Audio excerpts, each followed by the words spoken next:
Shabbat Shalom, de nuevo, qué honor que estemos aquí todos compartiendo juntos en armonía la palabra del Señor que penetra hasta lo más profundo del corazón de todos nosotros. La porción de esta semana es la Parashá Saf. Se encuentra en Vaikra, Levítico, capítulo 6, hasta el capítulo 8, versículo 36. Saf significa ordena. De ahí viene la palabra mitzvot, las mitzvot, que son los ordenamientos de Dios. Los mandamientos, traducidos como mandamientos, pero son los ordenamientos, ¿no? Antes de entrar directamente con la parashá, quiero hacer una introducción inspirada en la Haftará. La Haftará se encuentra en el libro de Jeremías, parte de lo que leímos ahorita, que está en el capítulo 9 y está en el capítulo 7, del versículo 21 en adelante hasta el 8:13. Y esto sirve como una buena introducción al tema que nos toca hoy, ¿no? Que es continuar con el tema de los diferentes tipos de sacrificios, que ya vimos que el Mesías pues engloba todos los sacrificios. Dice, vamos a leer Jeremías 7 del 21 al 22. Por favor, Mili, ¿nos puedes leer? Así dice Hazel de los ejércitos, el Elohim de Israel: añadid vuestros holocaustos a vuestros sacrificios y comed la carne, porque yo no hablé a vuestros padres ni les ordené nada en cuanto a los holocaustos y sacrificios el día que los saqué de la tierra de Egipto. En estos versículos se muestra digamos que es como un regaño que Hashem le está dando al pueblo. Los holocaustos, que son la ofrenda hola, es del todo quemada, esa no se come, todo se quema. Y ahí está diciendo, bueno, agarra los holocaustos, júntenlo con los sacrificios y cómanse. Lo que está diciendo es, mira, no me importa lo que ustedes hagan con estos sacrificios y holocaustos, porque no se están acercando con el espíritu, con el corazón que yo deseo. Han perdido el espíritu para el cual Él dio los sacrificios. Y les recuerda de que en el momento que se salió de Egipto, Él no ordenó los sacrificios. Eso fue posterior al pecado del becerro de oro. Vamos a verlo aquí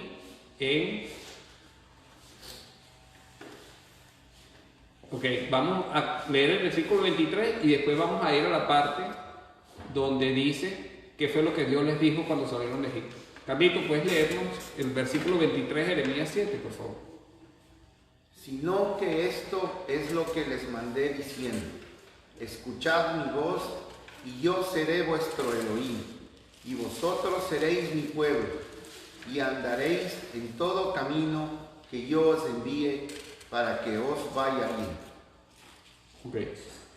El propósito es que Él sea nuestro Dios y nosotros seamos su pueblo. Para eso necesitamos escuchar su voz con obediencia, tener entendimiento, para poder andar en su camino, ¿no? Vamos a ver qué dice Éxodo 19:5, corroborando que esto que fue lo que ordenó el Señor cuando salimos de Egipto. Juanita, ¿puedes leernos Éxodo 19:5, por favor? Ahora pues, si en verdad escucháis mi voz y guardáis mi pacto, seréis mi especial tesoro entre todos los pueblos, porque mía es toda la tierra, y vosotros seréis para mí un reino de sacerdotes y una nación santa. Estas son las palabras que dirás a los hijos de Israel. Eso fue lo que el Señor nos dijo cuando salimos de Egipto. Posterior a esto, se vienen los 10 mandamientos, sucede el pecado del becerro de oro, y ya no toda la nación iban a ser sacerdotes, sino solamente la tribu de Leví. Y luego viene la segunda tabla, posteriormente la construcción del tabernáculo y las instrucciones con respecto a los sacrificios que se iban a hacer en el tabernáculo. Nuestros hermanos judíos que no conocen a Yeshua, pues dicen que fue producto del becerro de oro, el sistema de sacrificio. Una manera de enmendar ese pecado. Pero yo creo que eso es más profundo que esa razón, si bien es una buena razón, es algo más profundo, porque el pecado venía desde Adán, y el primer sacrificio fue con el que cubrió las pieles a Adán y Eva. O sea que los sacrificios ya venían desde antes. Hemos comentado el sacrificio del carnero, cuando iban a sacrificar a Isaac, que se sacrificó el carnero, cuando Noah salió del arca y hizo un sacrificio, Abraham también hizo sacrificio. O sea, eso ya venía desde antes, tanto el pecado como los sacrificios. Pero si vamos a lo que dice Jeremías, que lo que el Señor quiere es que nosotros escuchemos su voz y guardemos su pacto, que andemos en sus caminos, los sacrificios también son el medio que Dios, el instrumento que Dios usó para que nosotros entendamos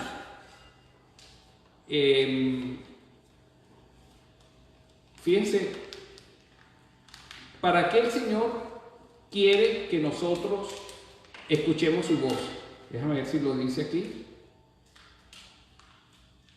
Lo dice un poquito más adelante. Lo dice un poco más adelante. Si nosotros escuchamos su voz, lo vamos a entender. Si lo entendemos, vamos a poder ser como Él. Y los sacrificios es un instrumento para que lo entendamos. O sea, es una forma didáctica de instruirnos en cómo es Dios. Aquí, si seguimos leyendo la Haftará, habla de que el pueblo de Israel no inclinaron su oído, no escucharon, que anduvieron en su propia forma de pensar, sus propias deliberaciones, y que andaban en la terquedad de la maldad de su corazón. Y así somos nosotros cuando no escuchamos la voz de Dios. Y luego más adelante dicen que la consecuencia de actuar de esa manera es, cuando nosotros no tomamos en cuenta al Señor, nosotros vamos a quedar esparcidos como el estiércol sobre el campo, digamos que a la luz del sol y de la luna. Y digamos que dice aquí, y los esparcirán al sol, a la luna y a todo el ejército del cielo, a quienes amaron y sirvieron, y a quienes siguieron, a quienes buscaron y adoraron. Serán como estiércol sobre la faz de la tierra, y escogerán la muerte en lugar de la vida. Esa es la consecuencia de no escuchar obedientemente la palabra de Dios. Seamos conscientes de lo importante, ¿no? Ahora, aquí está una clave muy importante. Tati, ¿puedes leernos Jeremías? Que fue lo que leímos ahorita, Jeremías 9, 23, 24 de nuevo. Así dice Hachel: no se alabe el sabio de su sabiduría, ni en su valentía se alabe el valiente, ni el rico se alabe su riqueza. Mas el que se hubiere de alabar, alábese en esto, en entenderme y en conocerme, que yo soy Hachel, que hago misericordia, juicio y justicia en la tierra, porque en estas cosas me complazco, dice Hachel. Ok, entonces ese es el propósito, que lo entendamos y que lo conozcamos.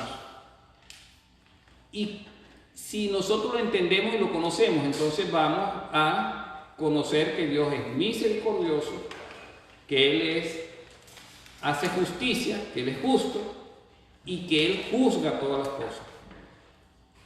Esa es la idea. Entonces, los sacrificios no solamente es una manera de redimir, ¿no?, el pecado, sino es una manera de entender el amor de Dios por nosotros. Porque nosotros vemos cómo Dios nos ama a través de entregar su propia vida, de humillarse hasta la muerte. Nosotros conocemos la justicia de Dios, que siendo nosotros injustos, el Señor nos declara justos por medio de pagar Él mismo el precio de nuestra justicia y de nuestra paz. Y conocemos que Dios hace juicio por todas las cosas. Si hizo juicio sobre sí mismo, expresado en forma de hijo, va a hacer juicio sobre toda la creación. De eso se trata, y si nosotros vemos todo el sistema de sacrificios y ahondamos en ello, vamos a conocer todos esos aspectos de Dios. Ahora, ¿qué dice el profeta Miqueas, capítulo 6, versículos 6 y 7? Carlos, por favor.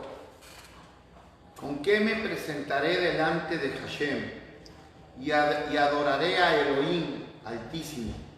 Vendré ante él con holocaustos, con becerros de un año.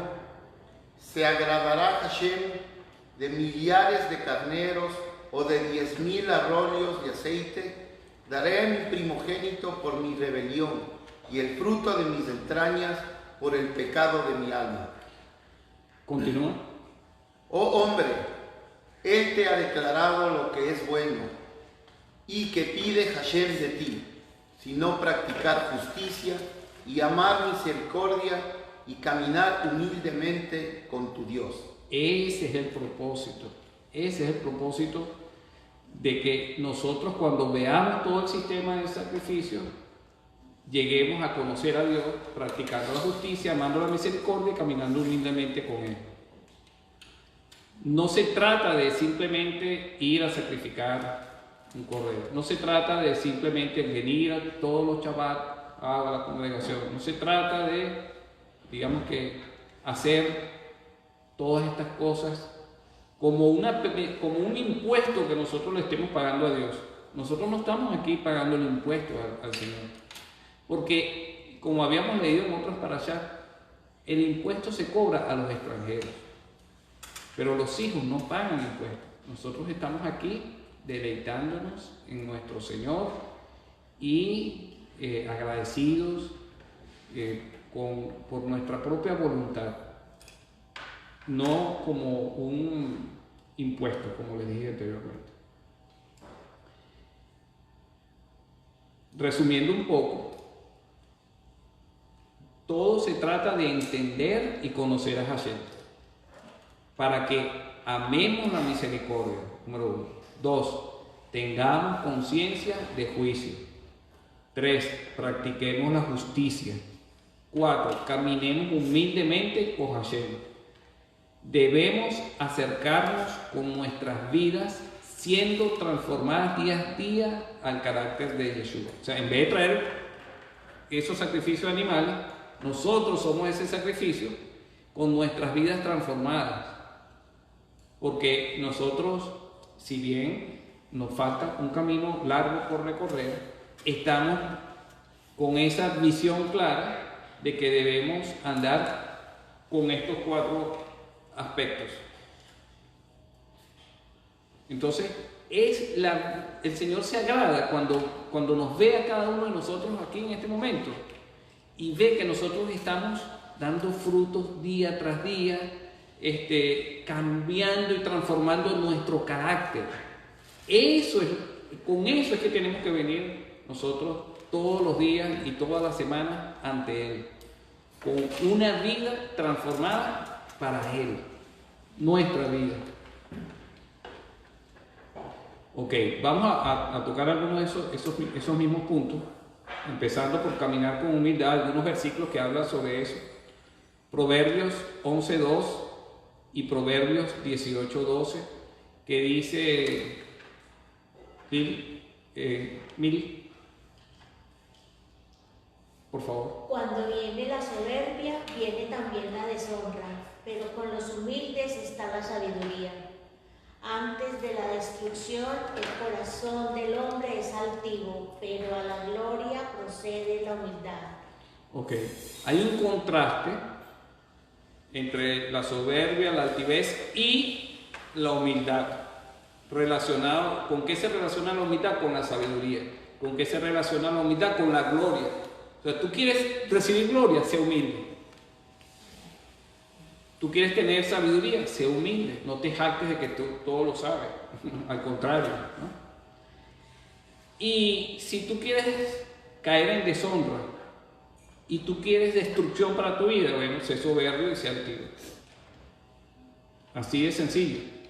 Entonces, se trata de que caminemos con humildad, porque Yeshua caminó con humildad. Ahora, el aspecto de amar la misericordia. Voy a poner dos ejemplos aquí que extraje de la Torá. En Bereshit, Génesis 24:12. Juanita, ¿puedes leerlo, por favor? Disculpa, entonces, ¿qué pasó? ¿a qué le...? Presta un momento, dale, ya. No, lo hago automático. Ya, perfecto. Si quieres me lo dejas. Y dijo, Perdón, Juanita. Señor, El contexto es cuando Abraham quiere buscar esposa para su hijo, ¿no? Abraham quiere buscar esposa para su hijo Isaac. Para eso envía a su siervo, ¿cómo se llamaba? Ezequiel. Eleazar. Gracias, Tatiana. Para eso manda a su siervo Eleazar. Y entonces Eleazar, cuando va a hacer la labor que le encomendó, viene entonces esta lectura. Adelante, Juanita. y dijo, oh Hashem, Elohim de mi señor Abraham, te ruego que me des éxito hoy y que tengas misericordia de mi señor Abraham. Entonces qué bonito que Eleazar amaba la misericordia y estaba solicitando misericordia para su señor Abraham, que a su vez Abraham estaba solicitando misericordia para su hijo.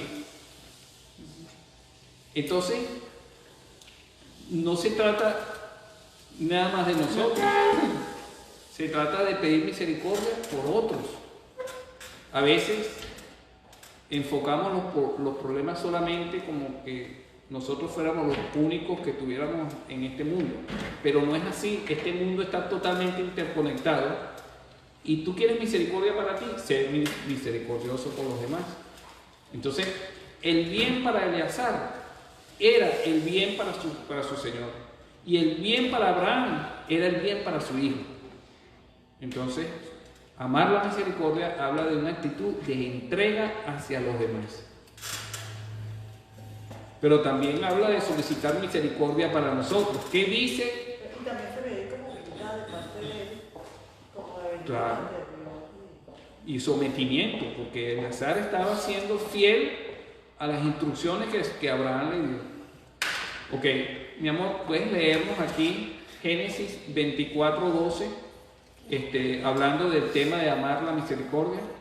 Y dijo Jacob, oh Elohim de mi padre Abraham y Elohim de mi padre Isaac, oh Hashem, ¿qué me dijiste? Vuélvete a tu tierra y a tus familiares, y yo te haré prosperar. Indigno soy de toda misericordia y de toda la fidelidad que has mostrado a tu siervo, pues con solo mi cayado crucé este Jordán, y ahora he llegado a tener 2 campamentos.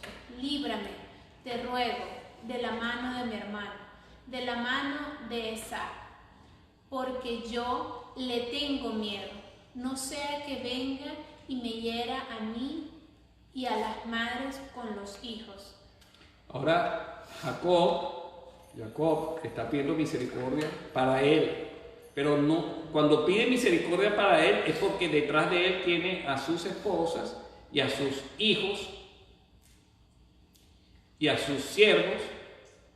Entonces no es una misericordia solamente para él, ¿no? Sino es para todo lo que él representa, que es Israel, el pueblo. O sea, no es, ahí en toda esa familia que él quiere proteger, estamos incluidos cada uno de nosotros, como parte del pueblo de Israel. O sea, en los hombros de Jacob estamos nosotros. Cuando él está solicitando misericordia, primero está reconociendo que no es digno de la misericordia de Dios. Ninguno de nosotros somos dignos de la misericordia de Dios. No importa lo que diga la Carta de los Derechos Humanos de las Naciones Unidas, no somos dignos de la misericordia de Dios. Y él reconoció que tenía miedo. Él hizo una estrategia humana de dividir el campamento en varias partes para, por si acaso atacaban la primera parte, que se escaparan los demás. Pero más allá de su estrategia, él sabía que dependía era del favor de Dios. Y Dios le pidió que se devolviera a la tierra. Y él sabía que tenía que enfrentarse a Esaú, haciéndole caso a Dios. Por lo tanto, él apeló a la fidelidad de las promesas de Dios. Reconoció que tenía miedo. Y reconoció que no era digno de misericordia. Eso es amar la misericordia. Otro ejemplo, ¿no? Ahora vamos a pasar al otro de los puntos, que es practicar la justicia. Todas estas son las cosas que Dios quiere que nosotros desarrollemos. ¿Qué dice Shemot, Éxodo 23, del 6 al 7? Mili, por favor. No pervertirás el derecho de tu hermano menesteroso en su pleito. Aléjate de acusación falsa y no mates al inocente ni al justo, porque yo no absolveré al culpable. Ok, la palabra el derecho ahí habla de mishpat, que significa justicia. O sea, no pervertirás la justicia de tu hermano menesteroso en su pleito, no alejemos de acusación falsa, no matemos al inocente ni al justo, todo esto, ¿no? Nosotros vimos una de las tantas parashá, que es la parashá Mishpatim, que hablaba de todos los mandamientos de justicia que tienen que ver con la relación que nosotros tenemos con el prójimo. Y el Señor, si nosotros vamos a ser practicantes de la justicia, tenemos que conocer todos los mandamientos de justicia, entenderlos y ponerlos por obra. Ser practicante de la justicia también es, según Romanos, creo que 8, es ser esclavo de la justicia. Practicar la justicia es ser esclavo de la justicia, porque dice Saulo, que nosotros somos esclavos de lo que obedecemos, sea del pecado para muerte o de la justicia para vida. Practicar la justicia, por lo tanto, lo podemos suavizar diciendo que somos siervos de la justicia. Es una manera suave de decirlo. Pero si lo decimos más apegado al hebreo, al idioma original, somos esclavos de la justicia. ¿Cuál es el problema? ¿Cuál es el problema de ser esclavo de Dios? ¿Acaso Él es un amo injusto, malvado? Es un buen amo. Él es justo. Y no solamente que somos esclavos de Dios a todo gusto, sino que el Señor nos dice que también somos sus amigos. El esclavo, tú no tienes que explicarle nada para darle una orden, simplemente obedece. Pero el amigo, tú le puedes explicar el porqué de todas las cosas. Nosotros somos sus esclavos, pero el Señor también le place explicarnos todas las cosas. Y aquí estamos aprendiendo al respecto. Practicar la justicia. Shemot, Éxodo 23, del 6 al 7, Tatiana. Perdón, Tatiana. Alfonso, vamos a dar la oportunidad aquí a los niños también que lean. Y Moshe vino y contó al pueblo todas las palabras de Hashem y todas las ordenanzas de justicia. Y todo el pueblo respondió a una voz y dijo: haremos todas las palabras que Hashem ha dicho. Amén. Y cuando el pueblo entero se comprometió, estamos también incluidos nosotros. Nosotros estamos incluidos en los hombros de Jacob cuando pidió misericordia, pero también estamos incluidos en la voz de todo el pueblo cuando se comprometió a practicar la justicia. Ok. Ahora vamos a ver este versículo que habla tanto de la misericordia como de la justicia como del juicio. Juan 16, 8, Mr. Abraham. Y cuando Él venga, convencerá al mundo de pescado, no de pecado. De pecado,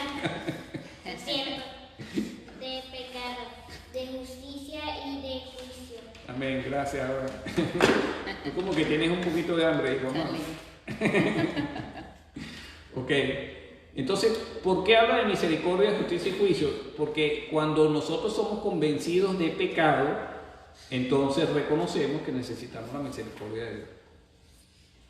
Y cuando somos convencidos de justicia, sabemos que Dios es justo, por lo tanto merecemos la condenación. Y cuando somos convencidos de juicio, entonces sabemos que viene un juicio sobre nosotros. Pero bendito sea el Eterno, que con su misericordia nos justifica y nos libra del juicio. Y nos limpia de todo pecado. Siguiente versículo que habla de estos tres aspectos. ¿Puedes leernos, Renata, por favor, el Salmo 119, versículo 121? He practicado el juicio y la justicia.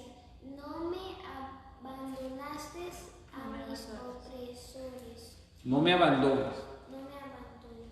a mis opresores. Entonces, nosotros cuando practicamos el juicio y la justicia es porque previamente hemos recibido la misericordia de Dios. Por lo tanto, el Señor no nos va a abandonar. No nos va a abandonar. ¿Y qué es lo que nos oprimía en el pasado? El pecado. El pecado. La muerte. Esos son nuestros opresores. Y el Señor no nos abandona a nuestros opresores, porque nos perdonó y por lo tanto practicamos la justicia y el juicio.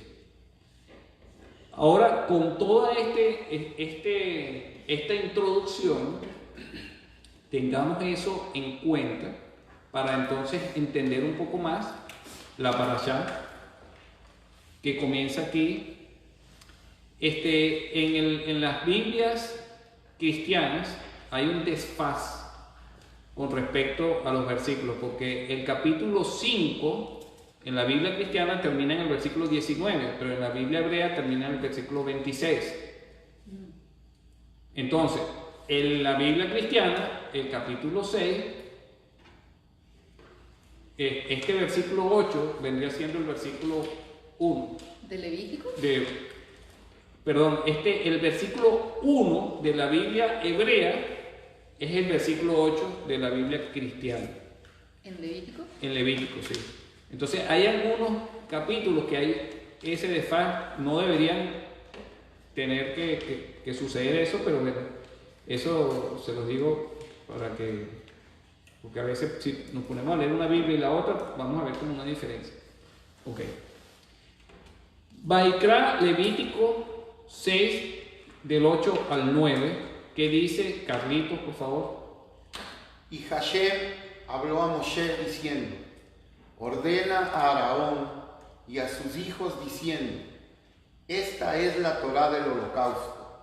El holocausto mismo permanecerá sobre el fuego, sobre el altar, toda la noche hasta la mañana, y el fuego del altar ha de mantenerse encendido en él. Ok, aquí está hablando del Corbán, que es el holocausto. Tiene que estar toda la noche hasta la mañana, y después al día siguiente, recuérdense que habían 2 sacrificios a las 3 de la tarde. O sea, a las 9 de la mañana permanecía hasta las 3 de la tarde, y a las 3 de la tarde permanecía hasta la mañana. Entonces, de día y de noche había un sacrificio constante. Y el fuego tenía que estar permanentemente también encendido. Entonces, vamos a ver cuáles son los elementos de la combustión para que se pueda generar combustión. Alfonso, ¿sabes cuáles son los elementos de la combustión? El oxígeno, el calor y... El oxígeno, el calor y... Ahí lo dice. El combustible. El combustible. Ok, vamos a ver un poquito más adelante cada uno de esos elementos aquí en el altar y la aplicación práctica en nuestras vidas, que eso es lo más importante. Ok, continuamos leyendo los versículos 10 al 11 de Levítico 6. Tati, creo que te había tocado a ti la otra y no te dije, me salté. Ok, adelante. El sacerdote vestirá su túnica de lino y se pondrá calzoncillos de lino fino sobre su cuerpo. Tomará las cenizas a que el fuego ha reducido el holocausto sobre el altar y las pondrá junto al altar. Después se quitará sus vestiduras, se pondrá otras vestiduras y Ok, para mantener el fuego encendido es necesario limpiar el altar. ¿Y qué es lo que queda en el altar? Las cenizas, ¿no? Esas cenizas tenían que ser retiradas y el sacerdote se cambiaba las vestiduras, porque era una vestidura con la que llevaba el sacrificio y todo ese tipo de cosas, y era otra vestidura con la que retiraba las cenizas a un lugar limpio. Pero es importante retirar las cenizas y ya vamos a ver por qué. Y ahora leemos el versículo 12 al 13, Carlitos, por favor, de Vaikra. El fuego se mantendrá encendido sobre el altar, no se apagará, sino que el sacerdote quemará leña en él todas las mañanas, y pondrá sobre el holocausto y quemará sobre él grasa de las ofrendas de paz. El fuego se mantendrá encendido continuamente en el altar y no se apagará. Entonces ahí vemos, la leña es el combustible, el calor es el fuego, pero tiene que haber un fuego que encienda la primera vez, tuvo que haber habido una chispa inicial, que es la que hace la combustión. Después la idea es mantener encendido el fuego, limpiando la ceniza, añadiendo la leña todas las mañanas, para entonces poder tener el sacrificio ahí. Ok, entonces aquí resumiendo un poquito algunos de los aspectos.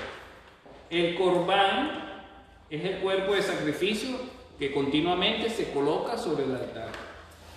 El fuego debe ser un fuego que nunca se apague. Hay que limpiar, el tercer aspecto habla sobre la limpieza de las cenizas, ¿no? Para poder generar la combustión necesitamos agregar leña todas las mañanas, pero hace falta que haya un encendido inicial de ese fuego. Vamos a ver esos aspectos ahora. Ahora, el fuego debe ser encendido de día y de noche, tanto el fuego como el corbán tenía que estar ahí de día y de noche. No había un momento, o sea, se retiraba el corbán y se ponía el otro. Se retiraban las cenizas, se agregaba más leña y siempre el fuego estaba encendido, ¿no? Entonces yo titulé este segmento de día y de noche. ¿Qué dice Números 28 del 3 al 4, Mili? Por favor. Pásame el control.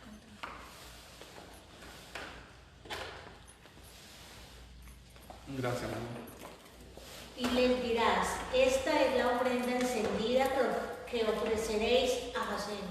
2 corderos de un año sin defecto, cada día como holocausto continuo. Ofrecerás un cordero por la mañana y ofrecerás el otro cordero al atardecer. Ok, entonces el sacrificio continuo, en la mañana y en la noche.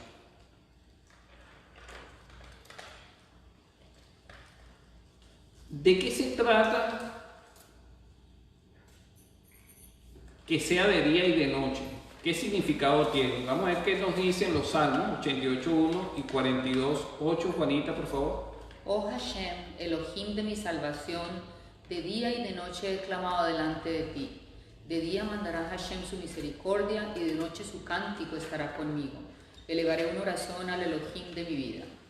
Ok, tradicionalmente, pues,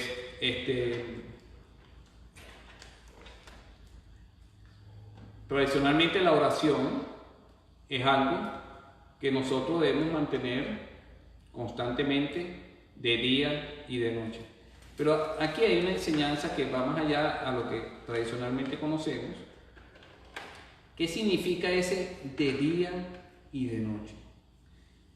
De día no solamente habla de los horarios del día, ¿no? Cuando hay luz del sol y de noche, sino que habla también de nuestros momentos buenos y habla también la noche de nuestros momentos de prueba, de angustia, de aflicción. Es importante que nosotros hagamos sacrificios en los buenos momentos y en los malos momentos. En ambas circunstancias es fácil desviarse del del carrito, ¿no? A veces nos va muy bien, nos olvidamos del Señor. A veces nos va mal y no tenemos la fuerza ni siquiera para acercarnos al Señor. Pero si nosotros hacemos sacrificios de alabanza, de oración, todos los sacrificios, porque ya nosotros no podemos llevar un cordero ni nada, el Señor ya murió por nosotros. O sea, ahora nosotros somos los que nos ponemos nuestra vida como un sacrificio. Si nosotros nos mantenemos firmes y fieles y constantes en la oración, en la acción de gracias, en la alabanza, en ir a la congregación, en celebrar la fiesta, todo este tipo de cosas, tanto en los momentos duros como en los momentos buenos, entonces ese fuego va a permanecer encendido. Ok, ese es un aspecto, ¿no? ¿Qué dice Marcos 5:5, Juanita? Y cuando él salió de la barca, enseguida vino a su encuentro de entre los sepulcros un hombre con un espíritu inmundo, que tenía su morada entre los sepulcros, y nadie podía ya atarlo, ni aun con cadenas, porque muchas veces había sido atado con grillos y cadenas, pero él había roto las cadenas y destrozado los grillos, y nadie era tan fuerte como para dominarlo. Continúa. Y siempre, noche y día, andaba entre los sepulcros y en los montes dando gritos e hiriéndose con piedras. Este es el otro aspecto extremo contrario, ¿no? Podemos nosotros estar noche y día quejándonos, andando entre los sepulcros, dando gritos y haciéndonos daño a nosotros mismos. Este es el extremo contrario. Esto es lo que Dios no quiere que nosotros hagamos. Dios nos quiere liberar de esto. Dios lo que quiere es que hagamos sacrificios de alabanza de día y de noche, en los momentos buenos y en los momentos malos, para que no andemos así como anda el mundo. ¿Ok? Ok, vamos a pasar a otro aspecto. Fíjense lo siguiente. Vamos a ver el aspecto de la leña. ¿De dónde sale la leña? ¿De los árboles? De los árboles, ¿verdad? Ok. Entonces, el mandamiento, Saf, ordenó, dice que se debía llevar leña todas las mañanas. Entonces, ¿qué significa llevar leña todas las mañanas? ¿De dónde extraemos la leña? Pues de la Torá. Porque la Torá es un árbol de vida, de donde nosotros extraemos la leña todas las mañanas. Se ha relacionado que todas las mañanas debemos orar a Dios, por eso es como una leña, pero más que la oración de todas las mañanas, es la palabra misma de Dios. Y en Proverbios 3, ¿se acuerdan de la canción que acabamos de cantar? Que dice que la Torá es un árbol de vida y que sus caminos son agradables y todas sus sendas paz. La acabamos de cantar, la primera canción que pusimos, ¿no? Por eso la puse. ¿Qué dice Proverbios 3, 16, 18, amor de mi vida? Larga vida hay en su mano derecha, en su mano izquierda riquezas y honra. Sus caminos son caminos agradables y todas sus sendas paz. Es árbol de vida para los que de ella echan mano, y felices son los que la abrazan. Si nosotros vemos el contexto de este proverbio, sabemos que está hablando de la sabiduría. Pero nuestros sabios han relacionado esto con la Torá, porque la sabiduría de Dios está expresada en la Torá. Por eso que la Torá es un árbol de vida. Y nosotros sabemos que Yeshua es la Torá viva. Por lo tanto, si nosotros no leemos la palabra, si nosotros no meditamos en la palabra, no tenemos leña. Podemos tener el sacrificio, podemos venir a la congregación, podemos darle gracias a Dios, hacer oraciones, pero le falta la leña. Sin la leña el fuego se apaga. Ese es el combustible. Vamos a ver algunos versículos que hablan de esto, ¿no? ¿Qué dice el Salmo 119, 165? Alfonso, por favor. Mucha paz tienen los que aman tu Torá, y nada los hace tropezar. Ok.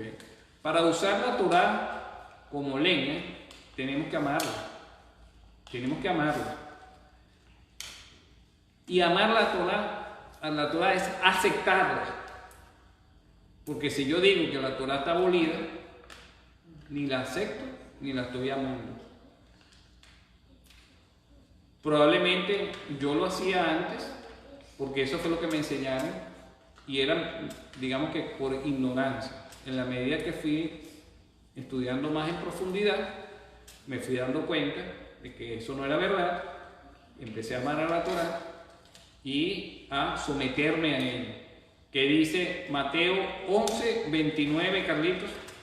Tomad mi yugo sobre vosotros y aprended de mí, que soy manso y humilde de corazón, y hallaréis descanso para vuestras almas. Sí, Yeshua habla de un yugo, que es el yugo de él. Ahora, según nuestros sabios, ellos, ¿cómo han interpretado el tema del yugo? Ellos relacionan el yugo con el yugo de la Torá.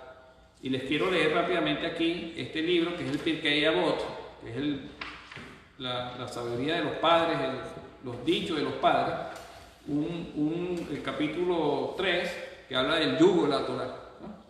Dice: la sentencia es oscura y su formulación carece de simetría. En efecto, las premisas, el que acepta el yugo de la Torá se ve liberado del yugo del Estado. Hablando, aquí está haciendo una comparación entre el yugo de la Torá y las labores que hacemos para el mundo, ¿no? Para el Estado, ¿no? Nos deja prever bien la siguiente conclusión: pero el que no acepta el yugo de la Torá no se libera del yugo del Estado. Así habla el rey David en el Salmo 119, 112. He sometido mi corazón a tus preceptos, la recompensa será eterna. Este versículo expresa muy claramente la idea básica de nuestra Mishnah, nuestra interpretación. El hombre es propenso por naturaleza a aferrarse a sus problemas y a sus preocupaciones, y por lo tanto a desviarse del estudio de la Torá. Pero si es piadoso, no cede a esta inclinación. Pese a todas las dificultades, mantiene sobre sus hombros el yugo de la Torá. En recompensa se verá libre de todos los problemas que puedan ocasionarle, ya sea la opresión del Estado, una situación familiar dolorosa o sus dificultades económicas. Llevará con alegría el yugo de la Torá, sin nunca tener que carecer de nada. Todo judío, por el hecho de serlo, está obligado a llevar este yugo. Nuestros padres se comprometieron a ello en el monte Sinaí, para sí mismos y para su descendencia. Aquel que pierde su tiempo en actividades inútiles y vanas, como a veces que nos ponemos a lamentarnos, en lugar de dedicar sus ratos de ocio al estudio, rehúye deliberadamente la imposición de la Torá. Para castigarle, Dios le abrumará de preocupaciones, ya sea por medio de la opresión política o por medio de su degradación, de la degradación de su situación personal.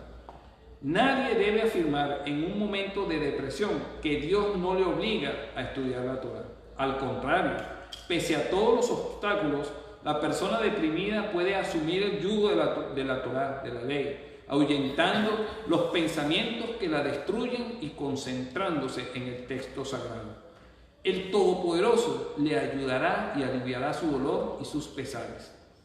Después habla de una historia donde estaba el Sanedrín, que era lo que interpretaban la Torá y hacían los juicios, y estaba el Estado, ¿no?, que gobernaba el rey en ese momento, ¿no?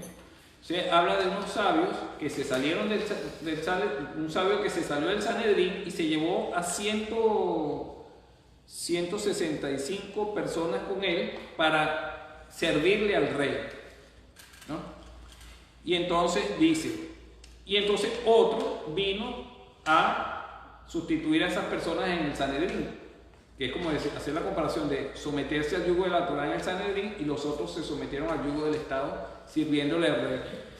Entonces habla de esta historia y dice así: Shammai, ¿no? Hablando, aceptó el yugo de la Torá y de esta manera quedó libre de todo yugo o responsabilidad política. En cambio, Menahem se llevó consigo a 160 alumnos que, siguiendo su ejemplo, entraron también al servicio del soberano, dando así libre curso a sus ansias de riquezas y de honores terrenales. Esto sucedió bajo el catastrófico reino de Herodes, el que entregó Judea a los romanos. Qué interesante que nuestros sabios hablan de eso. ¿Y quién entregó a Yeshua a la muerte? Los fariseos. Herodes. No solamente que Herodes se vendió o se corrompió aliándose con los romanos en contra de su propio pueblo, sino que entregó a la Torá viva en un madero, la leña. ¿Se acuerdan de la leña? Ahora, si nosotros nos sometemos al yugo de la Torá y amamos la Torá, esa Torá es la leña que va a mantener encendido el fuego todas las mañanas. Todas las mañanas nosotros debemos leer la palabra, meditar en la palabra, estudiar la palabra. Esa es la leña. Ok. Ya vimos lo que era día y noche. Ya sabemos lo que es la leña. Perfecto.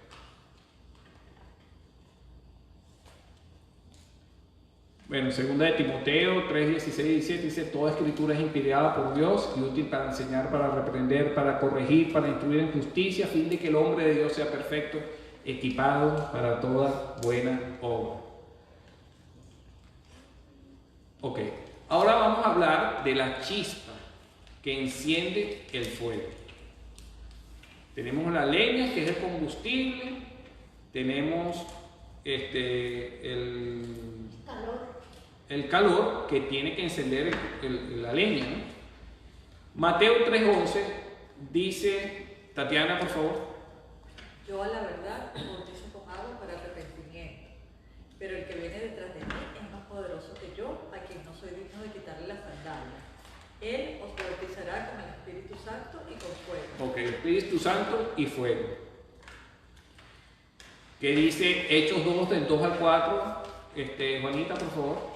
De repente vino del cielo un ruido como el de una ráfaga de viento impetuoso que llenó toda la casa donde estaban sentados, y se les aparecieron lenguas de fuego que, repartiéndose, se posaron sobre uno de ellos. Todos fueron llenos del Espíritu Santo y comenzaron a hablar en otras lenguas, según el Espíritu les daba habilidad para expresarse. Ok, entonces, aparte del combustible necesitamos el calor que encienda y el oxígeno. Sin el oxígeno no se enciende, pero el Espíritu de Santidad reúne esas dos características, porque Ruach en hebreo, que es Ruach HaKodesh, Espíritu de Santidad, el Ruach significa viento. Y cuando vino el Espíritu de Santidad sobre los apóstoles, vino en forma de una ráfaga de viento impetuoso, pero también como lengua de fuego. Entonces, esos son los dos elementos que se necesitan para hacer la combustión: el oxígeno y el fuego, la chispa inicial. Por eso yo les estaba diciendo que la chispa que encendió nuestro fuego fue el momento en que nosotros recibimos a Yeshua como nuestro Señor y Salvador, que nos arrepentimos de nuestros pecados. Eso fue una chispa que empezó un pequeño fuego, ¿no? Después que empieza ese fuego, por ejemplo, cuando estamos haciendo una parrilla y queremos avivar el fuego, ¿qué hacemos? Soplamos, Le damos más oxígeno. Le damos más oxígeno, ¿no? Cuando nosotros oramos, esa oración es como que sale de nuestra boca viento, ¿no? Es como si lo estuviéramos soplando a ese fuego inicial que está encendido en nuestro corazón para avivarlo. Por eso les puse esa segunda canción que habla de la oración, ¿no? Y como un fuego.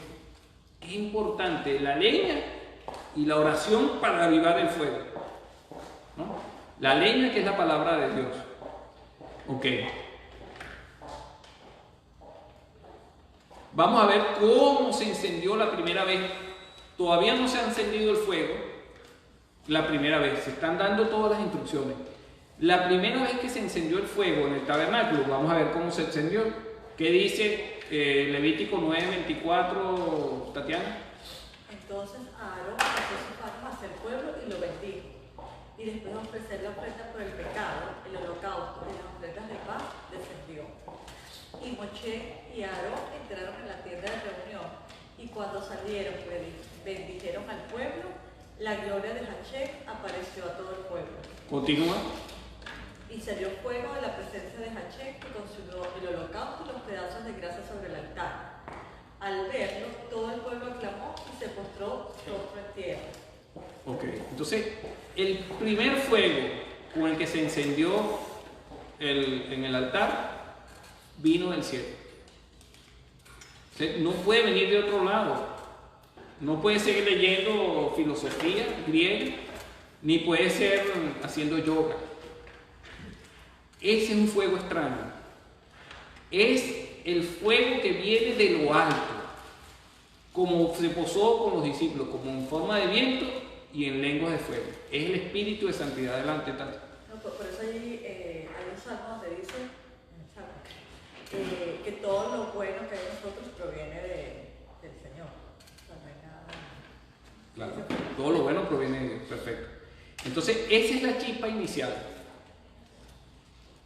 Casualmente, ese versículo, cónchale, mi teléfono hasta...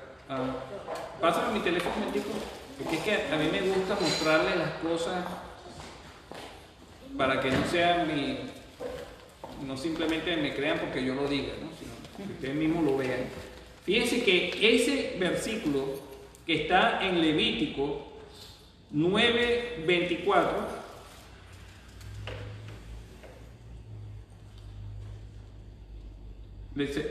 se los voy a mostrar un momentico.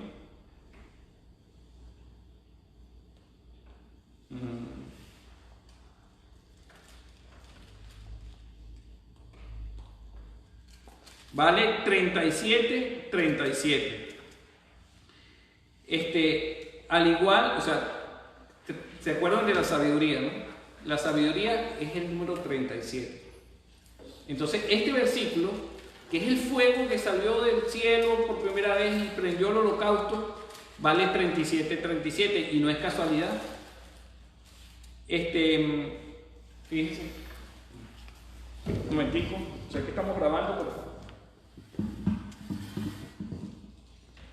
miren, Levítico 9:24 vale 37, ¿no? Y todos estos versículos valen igual, ¿no? Yo hice referencia a algunos de esos versículos. Me gustaría que lo leyéramos. ¿Por qué no lo ponen ahí en la computadora? Pasa que, si quieres, ve buscando números 21:8 y Tati busca Isaías 52:15 y Carlos, búscate tú Habacuc 1:12. ¿Qué versión? ¿Ah? ¿Qué versión de la Biblia? No, no importa. Número 21:8. 21:8.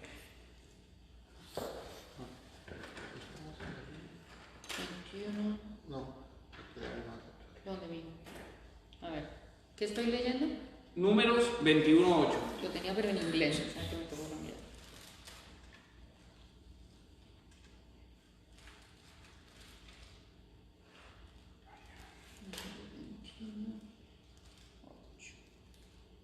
Okay.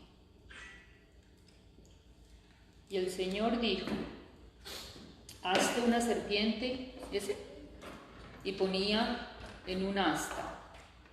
Todos los que sean mordidos y la miren vivirán. Esa fue la serpiente de bronce o de cobre que levantó Moshe en el desierto. Y esa serpiente de cobre es lo que dice el Nuevo Testamento, que Yeshua, así como fue levantada, Moisés levantó la serpiente en el desierto, era necesario que fuera levantado Yeshua, ¿no? Y Yeshua fue levantado en el madero. Y él, digamos que cargó el pecado de todos nosotros. Se hizo pecado por nosotros. Entonces, ese versículo habla del Corbán, que es Yeshua mismo. Fíjense que coincide con el mismo versículo de Levítico 9:24, que es cuando la primera vez que se enciende el fuego. Yeshua es ese corbán que fue levantado, esa ofrenda. Isaías 52:15, ¿quién lo tiene? Tati. Y él alarmará a muchas naciones. Los reyes quedarán mudos ante él. Verán lo que no se les había contado, entenderán lo que no habían oído hablar. Ok, eso está hablando del Mesías cuando venga de nuevo, que van a suceder todas esas cosas. Pues entenderán lo que no habían hablado y lo que dicen los reyes de la tierra. Quedarán mudos ante él. Los reyes de la tierra quedarán mudos. Cuando venga el Señor de nuevo, bueno, todos los que gobiernan todos los reinos van a quedar mudos, ¿no? Y Habacuc 1:12 también habla del Mesías. ¿Quién lo tiene? Yo. Ajá, adelante, Juan. Tú, Señor, existes desde la eternidad. Tú, mi santo Dios, eres inmortal. Tú, Señor, los has puesto para hacer justicia. Tú, mi roca, los has puesto para ejecutar tu castigo. Habla del Señor directamente. Entonces, habla del Señor, habla del Mesías levantado en el asta. Y habla de cuando Él venga, todos los reyes quedarán mudos, ¿no? Bueno, esto simplemente es una curiosidad, que todos esos versículos tienen el mismo valor, que es 37:37, que es 2 veces la sabiduría. Continuamos, ¿no? Ya sabemos entonces cuál es la chispa que enciende el fuego, sabemos cuál es la leña, que es la Torá, y sabemos a qué se refiere con el día y la noche. Ahora vamos a hablar del tema de la limpieza de las cenizas del altar y qué aplicación práctica tiene en nuestra vida. ¿Qué dice Hebreos 8:12, mi amor? Pues tendré misericordia de sus iniquidades y nunca más me acordaré de sus pecados. Ok, nunca más acordarse de los pecados. Vamos a ir conectando con limpiar las cenizas. Alfonso, ¿puedes leernos aquí Lucas 9:62? Pero Yeshua le dijo: nadie que después de poner la mano en el arado y mira atrás es apto para el reino de Dios. Hay cosas que nosotros tenemos que dejar atrás en el pasado para poder proyectarnos hacia adelante, ¿no? A la nueva vida que el Señor nos da. Abraham, ¿podrías leernos aquí Filipenses 3:13? Ven para acá, ven para acá. Hermanos, yo mismo no considero haberlo ya alcanzado, pero una cosa hago, olvidando lo que queda atrás y extendiéndome a lo que está delante. Ok. Las cenizas terminan convirtiéndose en un estorbo para que el fuego siga encendido en nuestras vidas. ¿Y qué son las cenizas? Bueno, por ejemplo, yo estoy triste. Yo agarro leña, me agarro de la palabra de Dios. El fuego está encendido porque el Espíritu Santo vive dentro de mí. Le echo aire orando, ¿no? Para que se avive ese fuego. Oro la palabra. El fuego se aviva. Y yo al principio lo que era una queja y un lamento, poco a poco se va convirtiendo en una alabanza y en una acción de gracias para Dios. Cuando termino de orar, la tristeza desapareció. Pero yo tengo que agarrar esa tristeza, que son esas cenizas, tomarlas, quitarlas del altar de mi corazón y ponerlas en otro sitio. Dejarlas atrás. Y volver a poner más leña. O sea, poner más palabra de Dios, meditar más en la palabra de Dios, estudiar más la palabra de Dios, orar más. Y entonces, cada vez van a haber menos cenizas, van a quedar menos cenizas, ¿no? Y después retiro las cenizas y las pongo otra, la rabia, la tristeza, el rencor, la amargura, el miedo, etcétera, etcétera, etcétera, etcétera. Esas son las cenizas que van quemando. Por eso es que es importante tener el fuego encendido. Pero entonces, si yo tengo esas situaciones en mi vida y en vez de encender el fuego, lo que hago es apagarlo más, porque entonces me abstraigo, dejo de leer la palabra, dejo de orar, dejo de congregarme, dejo todas esas cosas. ¿Qué va a pasar con todas esas cosas? Son las que van a dominar. Voy a comer ceniza, pero mis propias cenizas van a dominar mi vida, ¿no? Vamos a ver qué dice aquí. No puse dónde está ubicado este versículo, pero vamos a leerlo porque tiene que ver con esto. Juanita, ¿puedes leerlo, por favor? Ninguno reflexiona, no tienen conocimiento ni inteligencia para decir. He quemado la mitad en el fuego y también he cocido pan sobre sus brasas. He asado carne y la he comido, y del resto haré una abominación, me postraré ante un pedazo de madera. Se alimenta de cenizas, el corazón engañado le ha extraviado, y asimismo no se puede librar ni decir, no es mentira lo que tengo en mi diestra. Si una persona agarra un pedazo de madera y cocina con eso, y luego con lo que le sobra, déjame hacer un ídolo, ¿no? Y se postra ante ese pedazo de madera del cual él mismo hizo un ídolo. Eso equivale a comer, alimentarse de las cenizas, ¿no? Podemos tener una buena nutrición alimentándonos de cenizas. No, porque ya eso está esos son los restos de algo que está totalmente oxidado. Porque el fuego es una manera de oxidación súper rápida de un elemento. Y las cenizas no pueden alimentar a nadie, porque ya está totalmente degradado eso, ¿no? Es Isaías 44. Gracias, no lo puse.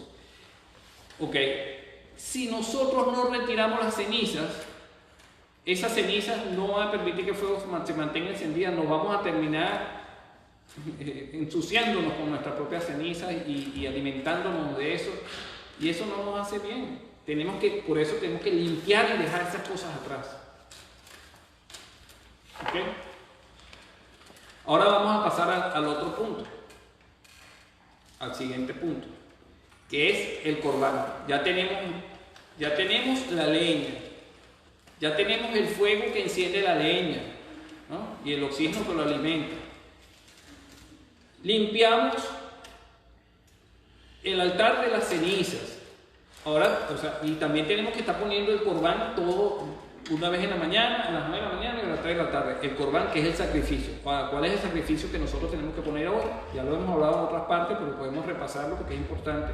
Efesios 5:2, Renata, ¿puede leernos, por favor? Y andad en amor, así como también Cristo os amó y se dio.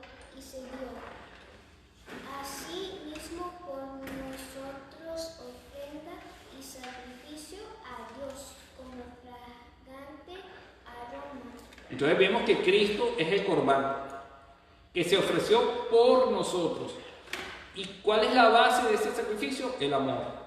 Por lo tanto, entonces nosotros debemos andar en amor. Andar en amor es un sacrificio para Dios. Ok, ¿qué dice Romanos 12:1, mi amor, por favor? Por consiguiente, hermanos, os ruego por las misericordias de Dios que presentéis vuestros cuerpos como sacrificio vivo y santo, aceptable a Dios, que es vuestro culto racional. Ok, nuestro cuerpo, la materia, debemos presentarlo como sacrificio vivo.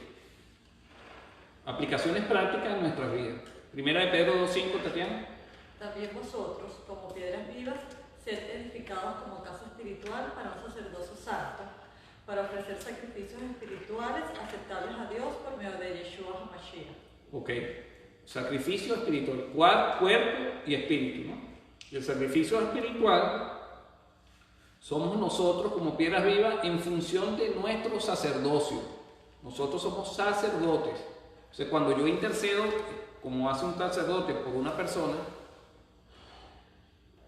que yo conozco, entonces yo estoy ofreciendo un sacrificio espiritual, ¿no? Adelante, mira. ¿Levantaste la mano? No, me quité un... Perdón. Perdón. Ok. Otra manera práctica de hacer sacrificios nosotros. ¿Qué dice Hebreos 13:15? Juanita, por favor. Por tanto, ofrezcamos continuamente mediante él sacrificio de alabanza a Dios, es decir, el fruto de labios que confiesan su nombre. Ok.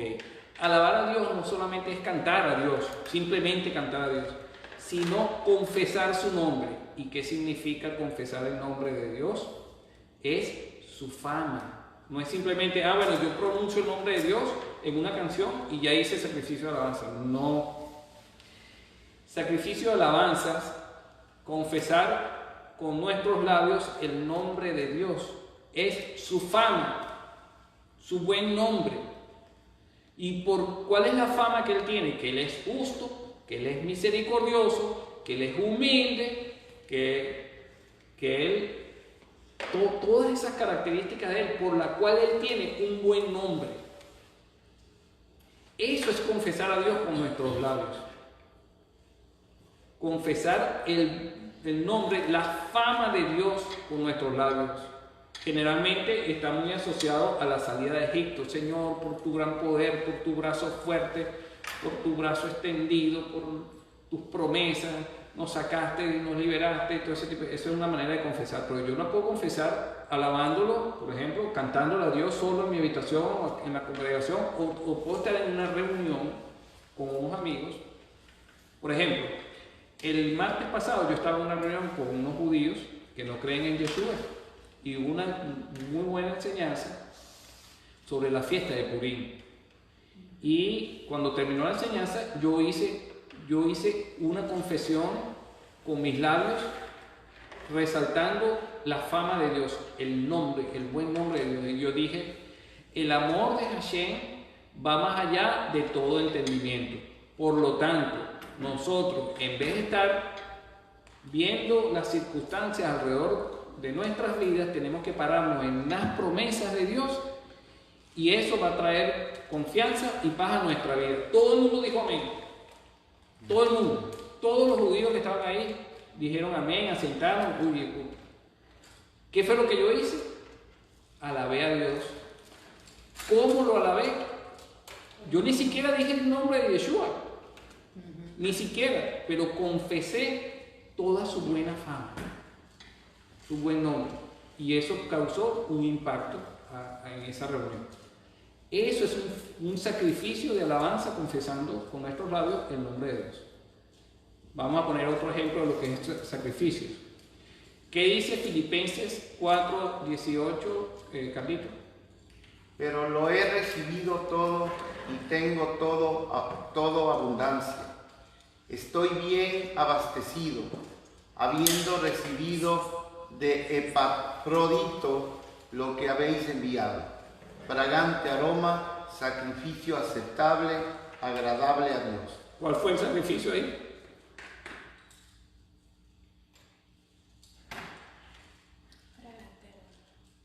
No, el sacrificio fue fue fragante para Dios, fue aceptable para Dios. Pero ¿cuál fue el sacrificio? Aquí está hablando Pablo. Es una ofrenda que le dio Epafrodito a Pablo. Esa ofrenda fue un sacrificio de aroma agradable, aceptable para Dios. Entonces, pongo el ejemplo. Acabamos de hacer la fiesta de Purim. Los $200 que ofrecimos para mandar a las hermanas de Venezuela necesitadas, más lo que cada uno de ustedes puso posteriormente. Juanita puso $50, 40, fueron 130, y después que todos ustedes se fueron, Renata, estábamos conversando así, y Renata fue y sacó $20 también de su alcancía, ¿no? Y entonces lo agregó y fueron $150. Al día siguiente mandé a Estefanía y le depositó a Miguel David, a la fundación allá en Venezuela, $350. Los $200 que yo ofrecí en nombre de todos, más lo que todo después de corazón así, eso es un sacrificio de aroma agradable para Dios. ¿Ves? Fue algo de corazón, no fue algo espontáneo. Y mi hermano ya me escribió y me dijo, yo le dije, mira, necesito que el uso, quiero que el uso, que no solamente que está de más que le diga que le dé un buen uso, ¿no? Sino que le pedí que grabara en video los testimonios de las personas que recibieran esas cosas, que nos los mandaran, porque nosotros queríamos aquí compartirlo entre todos nosotros. Ese es otro tipo de sacrificio. Ok. Otro tipo de sacrificio, Tatiana, ¿puedes leernos Salmos 50, 23 y 50, 14? El que ofrece sacrificios de acción de gracias me honra, y al que ordena bien su camino le mostraré la salvación de Dios. Ofrece a Dios sacrificio de acción de gracias y cumple tus votos al Altísimo. Ok. Sacrificios de acción de gracias. Los votos que nosotros hacemos son un sacrificio de acción de gracias. Es un compromiso que nosotros tenemos con el Señor. Es un sacrificio de acción de gracias. Y darle gracias a Dios por todo es un sacrificio agradable para Dios. Hemos visto ya diferentes partes del sacrificio. Ahora vamos a la parte final, donde simplemente vamos a hacer un resumen de lo que vimos al principio y de lo que vimos después en la segunda parte. Resumen ejecutivo. Este es el término que le encanta a Tatiana. Resumen ejecutivo. Primero, sacrificio continuo, día y noche. En todo tiempo debemos ofrecernos como un sacrificio vivo, cuerpo, alma y espíritu, con alabanzas, acción de gracias, confesando el nombre de Hashem y con nuestros bienes, tanto en los buenos tiempos como en medio de las pruebas y aflicciones, de día y de noche. Primera parte del resumen. Segunda parte del resumen, el fuego y la leña. El fuego que se encendió en nuestros corazones el día que nos arrepentimos, confesamos con nuestros labios que Yeshua es Hashem y creímos con el corazón que murió y resucitó por nosotros, debemos mantenerlo encendido. Para eso necesitamos agregar leña todas las mañanas, extrayendo la misma del árbol de la vida, leyendo y meditando las palabras de la Torá. Tercera parte del resumen, entenderlo y conocerlo. ¿Para qué es todo esto? Para entender y conocer al Señor, con la finalidad de mantenernos cerca y apegados a Hashem, consagradas nuestras vidas para entenderlo y conocerlo, amando la misericordia, practicando la justicia, conscientes del juicio y caminando las sendas de Elohim con humildad por medio de Yeshua, nuestro Mesías. Amén. Shabbat shalom. Shabbat shalom. Shabbat shalom. Shabbat shalom.